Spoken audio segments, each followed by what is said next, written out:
Essa aula é para te direcionar e avisar que está disponível essas informações todas por escrito, tá? Como um checklist. Mas então vamos lá. Não se esqueça de, primeiro, verificar se consta o número de registro, ou seja, matrícula, transcrição, inscrição cadastral, tá? Do imóvel anterior ao alienante.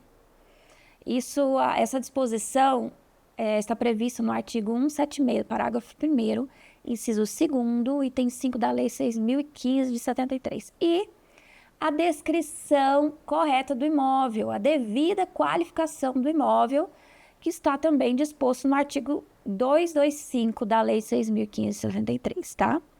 Segundo, verificar se o imóvel está situado na área de competência ou de jurisdição do cartório de registro de imóveis, o artigo 169 da Lei 6.015 de 73. Terceiro, verificar as assinaturas das partes e das testemunhas ali no final da escritura, ou instrumento particular, enfim, conforme, né, a depender do instrumento, verificar as assinaturas. E principalmente, se o instrumento, se o procedimento está sendo realizado via digital ou físico, certo? Artigo 212 e 232 do novo Código Civil. E observação importante: a escritura pública e o instrumento particular, com força de escritura pública, podem constar a dispensa de algumas certidões pessoais, só que eu nem vou citar aqui, tá? Para não induzirem aqui em um risco, tá?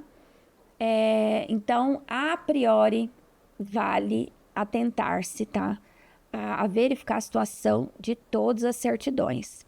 Mesmo que a dispensa seja possível, analise a situação dessas certidões, para você não induzir o seu cliente a um risco desnecessário, tá? Por exemplo, certidão positiva com efeito negativo da Receita Federal. Verifique, antes de consentir com a dispensa, verifique qual é o débito ali, qual é a questão ali, qual o débito que foi parcelado, por exemplo. Porque pode ser de 1 milhão e de 10 reais. Então, fique atento a esses detalhes, ok?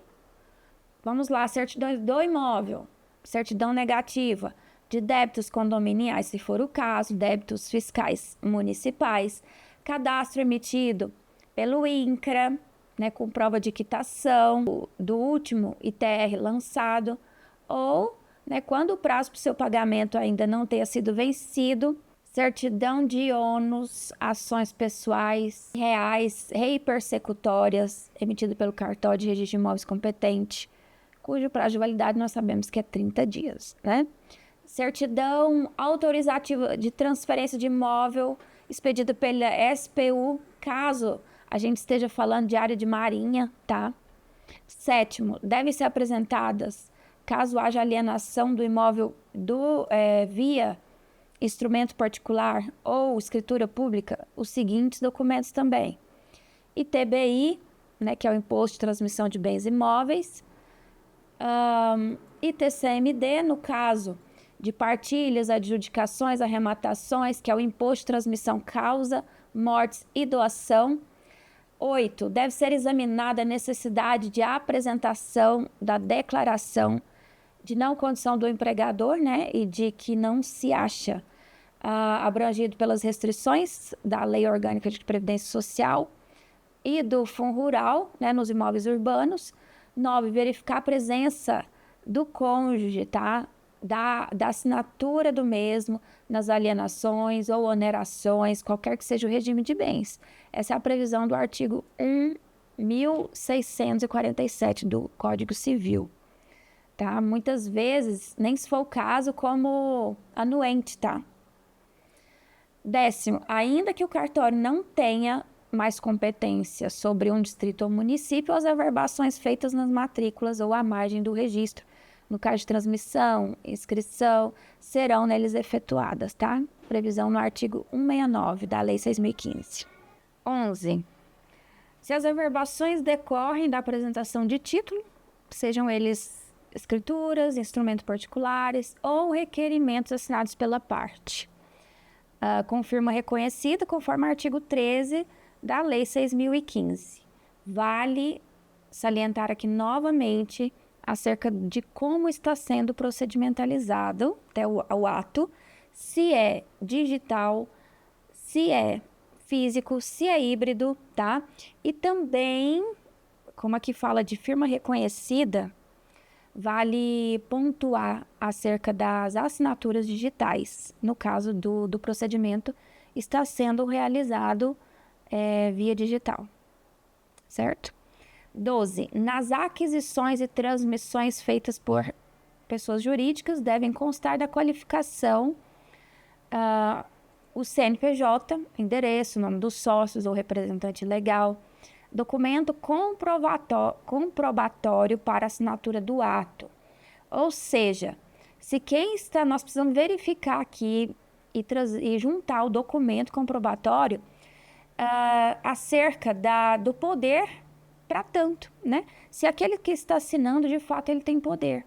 Então, normalmente a gente junta aqui a certidão simplificada da junta comercial.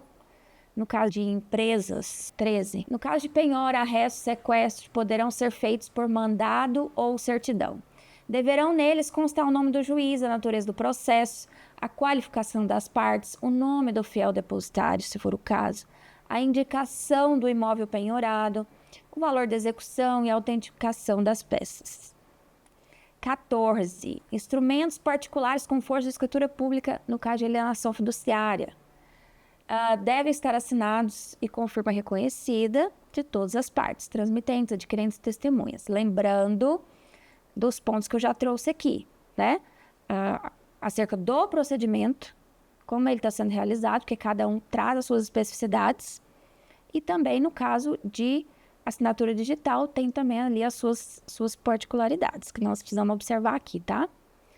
15. Escrituras de pactos antinupciais para serem registradas devem estar acompanhadas de certidão de casamento em original, né, ou cópia autenticada, e verificar o primeiro domicílio do casal. 16. No caso de títulos, né? Como, por exemplo, escritura de bem de família.